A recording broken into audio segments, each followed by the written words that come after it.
Unatazama Sound Kanti Talk Live.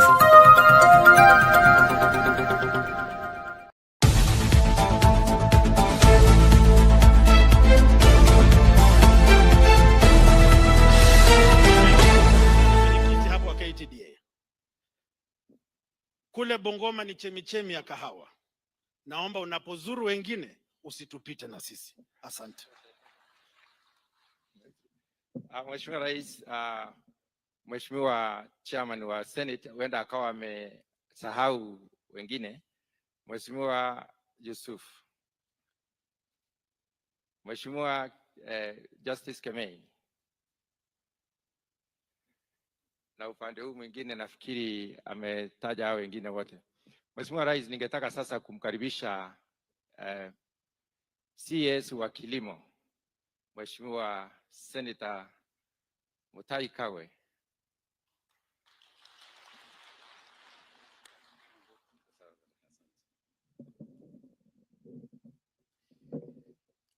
Your Excellency, President William Samoei Ruto, in the interest of time, allow me to ride on established protocols. Your Excellency, today is a very important day. Today is a great day for a lot of people who are sitting here in front of you. And today, somebody is going to put some money in their pockets. And you know, Your Excellency, when you gave me this position, you told me that the responsibility that you have given me is to ensure that farmers put money in their pockets. That's the job. Hiyo ndio kazi mimi ulinipatia. So when I hear in the slightest way that somebody is getting some money in their pockets, I feel that I'm on my way and we are on our way to the job that you set for us. From the outset, Your Excellency, let me start by thanking the committees of Parliament who are here with us, specifically the chairs, because we have worked very closely with Parliament in the processes, not just in this particular process, but in revitalizing agriculture as a whole. When it came to the budget period, we worked very closely to ensure that farmers are supported. You will recall, Your Excellency, that we decided that packaging material for tea packers was going to be zero rated. There will be no tax on packaging material so that our farmers can be able to add value and create jobs for our youth. And it is in a manner of speaking, it is what we want to do to digitize and bring youth into agriculture. And you, Your Excellency, I would like everybody here to know that in the cabinet meetings that we had, you drove very hard that idea of removing taxes so that farmers can benefit. Your Excellency, at the same time, the chairman alluded to the issue of marketing. At the same time, Your Excellency, you have ordered me to ensure that we are opening new markets, we are talking to new companies, we are looking for new uses of tea, particularly, so that our farmers never have bulk tea in Mombasa. You remember that the instruction you gave me right behind me is that first we clear the bulk tea that was sitting in Mombasa. And to a large extent we did, but of course new tea keeps on coming in. And I'm grateful to the Kenya Tea Development Authority, as well as the Tea Board of Kenya, because they too have worked closely together to ensure that the tasks that you have set forth for us are achieved and achieved in good time. Your Excellency, in that area of marketing, you are aware that we have had some challenges. For example, in the area of selling our orthodox tea to Iran. And you know the problems that we have been having in that area. But I'm also glad to report to you, Your Excellency, that working very closely with the Prime Cabinet Secretary, the Honorable Musalia Mudavadi, and his Ministry in Foreign Affairs, we have engaged very intensely the government of Iran so that they can open the doors. Within 60 days, we are in the last meeting, because their Minister for Agriculture was here, and we agreed that within the next 60 days, we will try and resolve whatever pending issues we have so that we can once again open the Iran tea so that our tea can begin to sell. And they particularly are looking for orthodox tea. And as you know, a lot of the companies represented here are also investing in orthodox tea, because orthodox tea will fetch higher prices than a regular tea. And for that, again, we are grateful. Simultaneously, Your Excellency, the development of tea has largely been funded by exchequer amounts. And you and I will agree that sometimes there's a delay or not forthcoming with the exchequer amounts.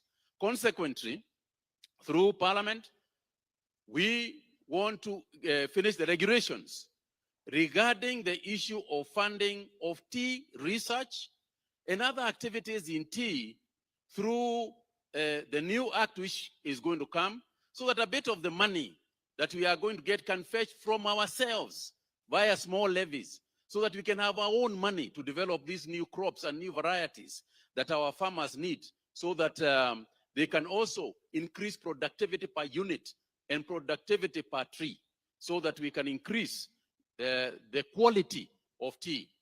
Your Excellency, without much ado, what I would like simply to summarize is as follows. We are determined to do a number of things. One is to increase the quality of tea. This hawking business, Your Excellency, you and I have shared this, the hawking business must come to an end. It is the only way that we can ensure that the quality of tea remains at how it is known across the world. In my last week's visit to the United States, Your Excellency, the key thing that is out there in the US market is that the Kenya tea is of very high quality. Very high quality. And anybody even suggesting at that meeting that there were hawkers in Kenya, I was almost denying. Because that would threaten the image that we have of good quality Kenya tea. So we intend to stop completely any hawking of tea. Secondly, the picking of tea. In my various visits across the various tea factories that are represented here, we have confirmed that we will go no more than 2 birds, 2 leaves and a bird, 2 leaves and a bird, 2 leaves and a bird. And we have agreed, although we have been to some places and seen almost a branch, but that's a story that we want to finish. So, Your Excellency, today as we congratulate the people who are going to receive the money, and thank you very much to everybody who got involved in this process, we want to thank you also for the continued support. You know, Your Excellency, my job is easily discounted by half in terms of difficulty, because you were the minister for agriculture. So every time I try to tell you a story, you just look at me and tell me, Mutai, hiyo kazi nimefanya miaka mingi sana.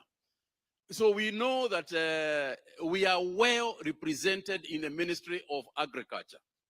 The president himself was the minister for agriculture. What else would he be asking? What else would he ask for? So allow me therefore, ni waulize sisi nyote, tusimame, tukaribishe Mheshimiwa Rais, ndio amzungumzie. Makofi tafadhali.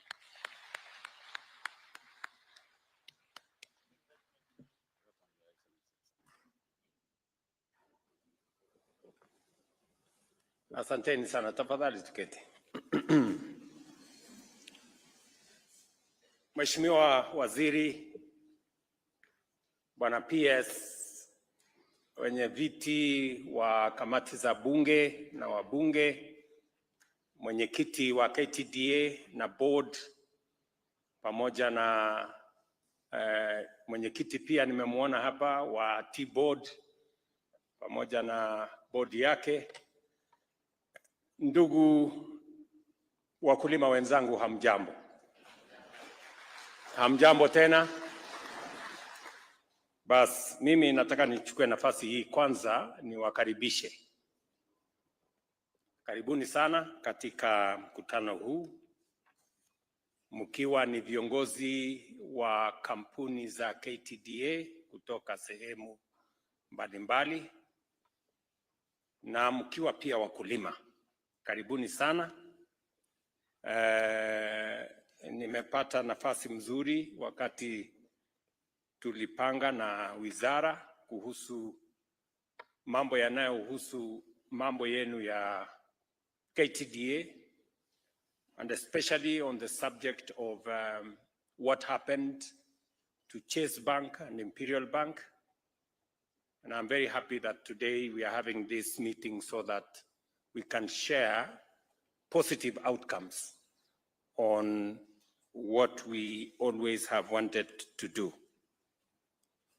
Mimi nataka pia nichukue nafasi hii niwapongeze kama wakulima. Sehemu kubwa ya uchumi ya Kenya inachangiwa na kilimo. Pesa nyingi ambazo tunapata kutoka nje ya Kenya, foreign exchange, inatoka kutokana na mazao ya wakulima, na sehemu kiasi kikubwa inatoka kwa kilimo ya chai. Mimi nasema pongezi na nasema asante sana. Nimewasikiza kwa makini wale wote mliosema kwa niaba ya wakulima. Nimesikia mama ameongeza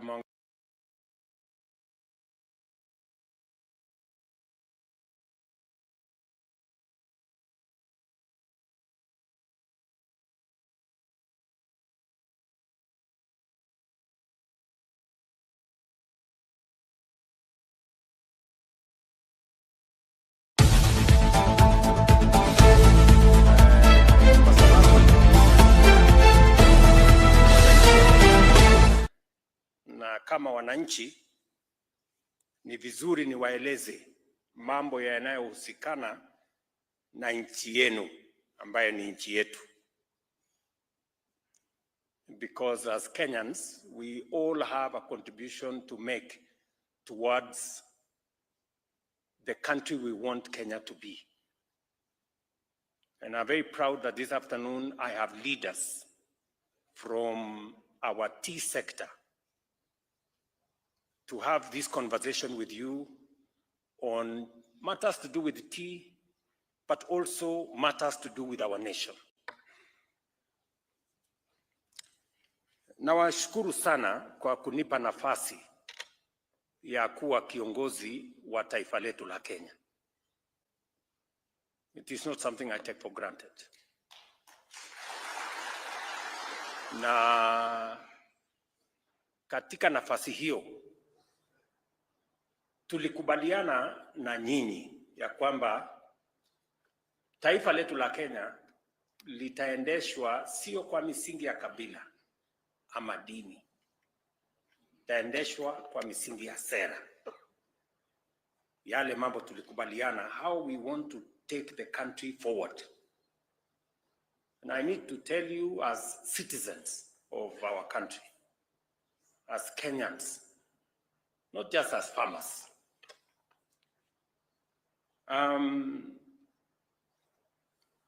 farming, as you all know, contributes close to 50% to our GDP. And therefore, it is very important to us as a country,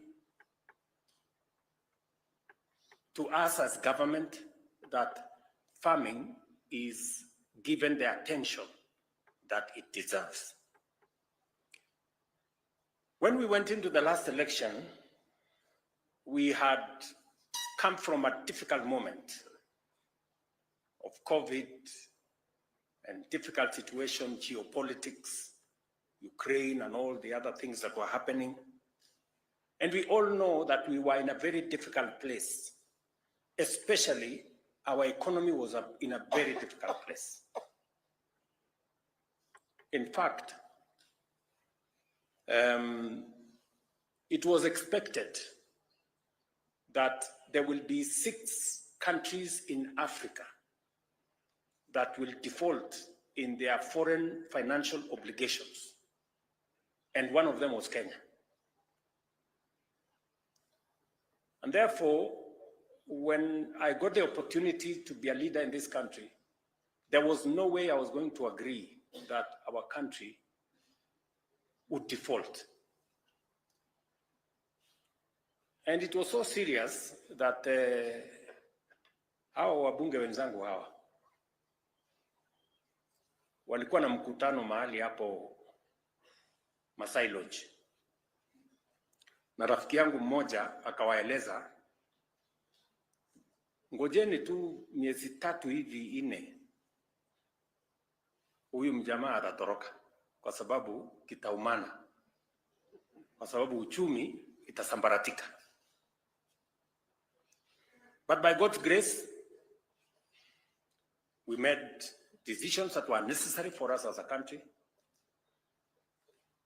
We reduced our budget. My first engagement with Parliament was to reduce our budget by 300 billion. We stopped the subsidies on unga. We stopped the subsidies on fuel. We cut down on our expenditure, because otherwise Kenya was going to default. In fact, we had the biggest ticket of $2 billion debt. And therefore, we had to take command and stabilize the economy of our country. Many people did not appreciate those difficult choices that we had to make. I can tell you today, as a result of the decisions we made, our inflation was at 9.6%. Our exchange rate was at 160 to the dollar, 165. Our foreign exchange reserves were at $5.9 billion, only 2.5 months cover. But today, I can stand before you as citizens of this nation we all love and tell you we have stabilized the economy of Kenya. Inflation, we have brought it down from 9.6 to 4.5. Exchange rate, we brought it from 165 to 129 to the dollar. Our foreign exchange reserves are now up from 5.7 to $11.8 billion, the highest in the history of Kenya. And because you follow current affairs, IMF 2 months ago released a report that said Kenya has now overtaken Ethiopia, has overtaken Angola. We are now the 6th largest economy in Africa. Because it was necessary, because without a firm foundation, economic foundation, it is not possible for us to build this nation. Number 2, you know very well that our agriculture was not doing well, especially our food security. And our import bill, ile pesa tunatumia kuagiza chakula kutoka nje, in 2022 was 504 billion Kenyan shillings. Pesa tunaagiza mahindi, tunaagiza sukari, tunaagiza mchele, tunaagiza wheat, edible oil. Many of the things we can actually grow in Kenya. So I took the position and I committed to the people of Kenya that we were going to sort out agriculture. And it was important for us to sort out agriculture because our economy substantially depended on agriculture. So what did we do in the agricultural space? Because we were farmers. Number 1, we registered farmers because it was necessary for us to have a database so that we can make decisions based on correct information. We registered all our farmers. Now we have a database in Kiamis. We know how many tea farmers are there. Every tea farmer, we know their acreage, how many coffee farmers are there and their acreage, how many farmers are there doing sugarcane and wheat and maize and on and on and on. Today, I can confidently tell you we have a database on all our farmers, and we can make decisions on the basis of correct information. That was our first assignment. Because all this time, we didn't have a database of information. Number two, I told you we were going to change from subsidizing consumption to subsidizing production. When I came into office, we had a bill of 8 billion shillings. Ya kusubsidize unga. We were paying 14 billion shillings every month to subsidize fuel. And it was not sustainable. And we were going to go into a ditch. Instead of subsidizing unga, mnakumbuka, si nyinyi ni wa Kenya? Si mnakumbuka kulikuwa na watu wamevaa sufuria hapa kwa street. Wameweka sufuria kwa kichwa, wanasema mambo ya unga. Unga ilikuwa 240 per 2 kilogram bag. Na ilikuwa before I was elected. Sasa nilikuwa nashangaa, sasa nyinyi mnanifanyia maandamano na unga nilikuta tayari iko 240. But we had to do something. You remember, my first statement pale Kasarani on my inauguration, I said we are going to start bringing down the cost of fertilizer. And I remember clearly saying we are going to start with KTDA. Mnanielewa? Because the reasoning is, if you want to promote production, if you want to deal with the cost of basic food items, including unga, you don't go and subsidize the shop or the merchant. You go look for the farmer. Kwa sababu unga haitoki kwa duka. Unga inatoka kwa mahindi, mahindi inatoka kwa mkulima.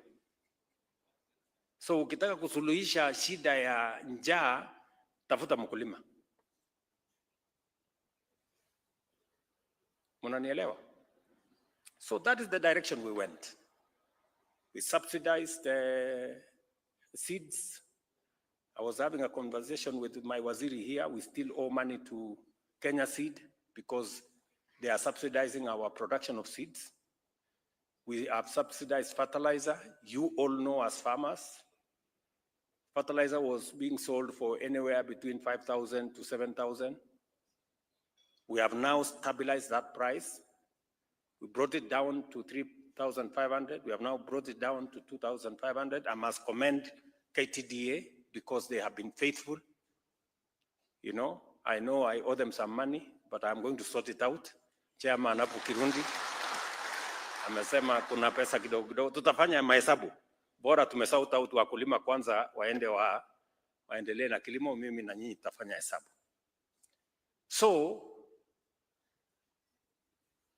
number 3, the third thing we had to do kwa hii sekta ya kilimo ni kufukuza wakora. Cartel, brokers, walikuwa wamejazana everywhere. Kwa kahawa, tulikuwa na cartel ajabu. Mtu mmoja ako na leseni, yeye ni farmer, ako na leseni ya brokerage, ako na leseni ya mila, na yeye ndiye ananunua kahawa hapa Nairobi Coffee Exchange. Mtu mmoja. So anahangaisha wale watu wengine hapa katikati. When it is convenient, he is a farmer. When it is convenient, he is a broker. We have changed the licensing regime. Now, you can only have one license, so that we streamline that space. Pale kwa sukari, mnajua what was happening in the sugar. Kulikuwa na wajeuri huko wamejazana. Wao ndio wana decide tujui nani atafanya nini, nani atafanya nini. Watu wa kiburi mingi. Mpaka nikafika Kakamega nikawaangalia, nikawaambia mambo ni matatu, muamue. Ama hamkusikia niliwaambia mambo ni matatu. Mjue vile mtafanya. So we have gotten rid of cartels, brokers, and people who undermine the sweat of farmers. And number 4, we are now beginning to explore new markets. That's the commitment I made. I told you we were going to drive the agricultural sector because I have been minister using correct information. We're going to subsidize inputs. We're going to make sure that we get rid of brokers and all the other characters in between. And we are going to look for markets for our produce. Today, I can confidently tell you that we have registered 6.5 million farmers in our database. We have distributed 21 million bags of 50 kilogram of fertilizer, and we know how many to which farmer. Our productivity, sugarcane, in 2022, we produced 495,000 metric tons.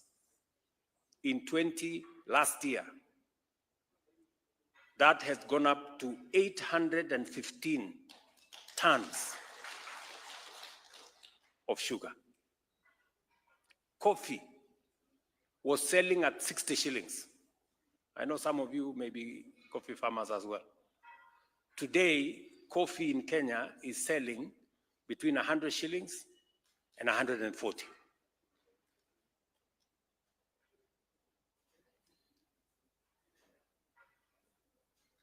Milk was selling between 32 and 35. Today, milk is selling between 45 and 50, and we are still tightening the screws around there. Tea. I want you to look at the numbers. Our total sales of tea in 2022 was 138 billion. Our total sales 2024 was 215 billion. So we are making progress. We are making progress. Sugarcane farmers are making more money. Coffee farmers are making more money. Dairy farmers are making more money. You guys are making more money, you just don't want to say. And we are going to make sure that going into the future, among the things we want to do so that we can expand this sector better is to make sure that we do more processing, more value addition, and create more markets. And also to make sure that our whole chain of production is much more efficient. And that is the reason why we have carried out specific interventions in the tea sector. But before I go there, I just wanted to give you an idea of what we are doing in the general space around agriculture. You heard me, I've already given instructions to Waziri here, because dairy is important to us. Already, we have doubled our exports of dairy products from about 4 billion shillings to about 9.8 billion shillings last year. But we need to do more around the space of milk because we have a big market outside there.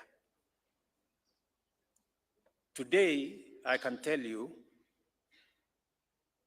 because we have intervened in production, even the dairy farmers are benefiting from fertilizer subsidy. We are seeing more silage. We are seeing better returns from our dairy sector. And that is why we decided that because we want to do more milk, we have now reduced the price of sex semen from 8,000 shillings per dose to 1,400 shillings per dose. And Waziri is beginning to see at the mechanics of how we're going to do that. I have also to tell you something about health, because you're Kenyans and we live in the same country.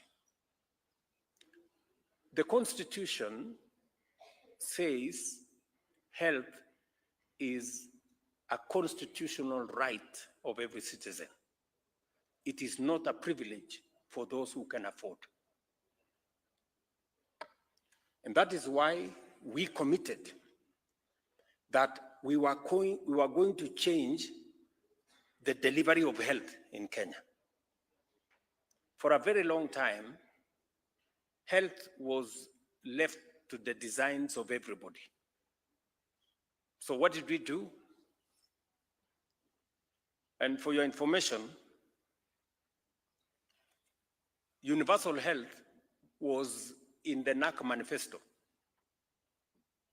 Ngilu aling'ang'ana nayo ikashindikana. Tukakuwa nayo kwa Grand Coalition Manifesto. Anyang' Nyong'o akang'ang'ana nayo ikashindikana.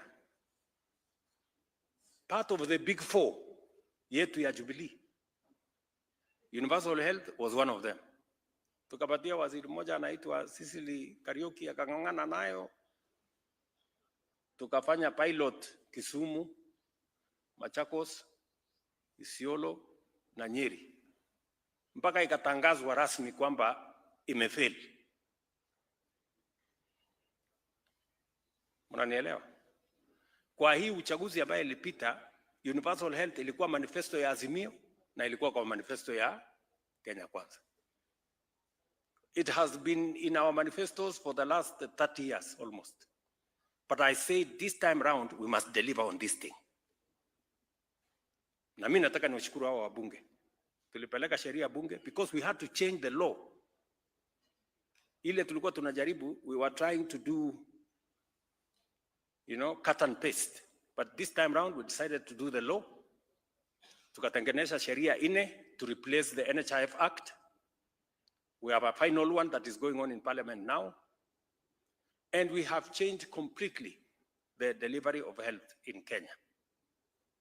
Today, I can confidently tell you that from 7 million people who are registered in NHIF, we have close to 27 million people today registered in SHA. Mnanielewa? We have changed the financing structure. Ile ya NHIF ilikuwa na ubaguzi.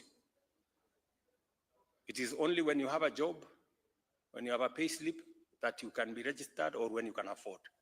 But we have said under SHA, every Kenyan must be registered because health is a right, constitutional right of every Kenyan. And we have gone a step further. We have appropriated 21 billion shillings to make sure that every citizen who goes to hospital, kwa health center, kwa dispensary, kwa level 4, pale kwa sub-county,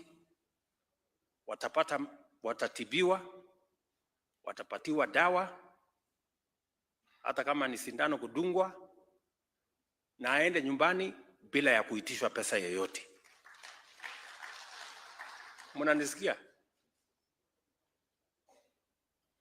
That is the position as I talk to you today. Na tumekubaliana na counties kwa sababu bado kuna counties hospitali zinacharge wananchi. It is criminal for anybody to charge citizens for a service already paid for by the government of Kenya. So, and I want KTDA, because you have members who are farmers. We need you to work with us so that we can help you support your farmers. Umeelewana? Ile contribution structure ya zamani ya NHIF ilikuwa mama mboga na wale watu wa chini huko shilingi 500. Mimi na hawa wabunge 1700. Sasa wewe hata kama hesabu ni ngumu, ule mtu mama mboga mapato yake ya mwezi ni shilingi 1500. Analipa 500. Kwa hesabu bwana chairman, what percentage is that? 500 kwa 5000? 10%. Si ndio? Mimi na hawa wadosi hawa tunalipa 1700. Mimi napata mshahara 1,000,000, hawa anapata 800 hapo. Percentage yetu ni 0.01%. Iko fairness hapo? Iko fairness hapo? Ati mtu wa chini analipa 10%.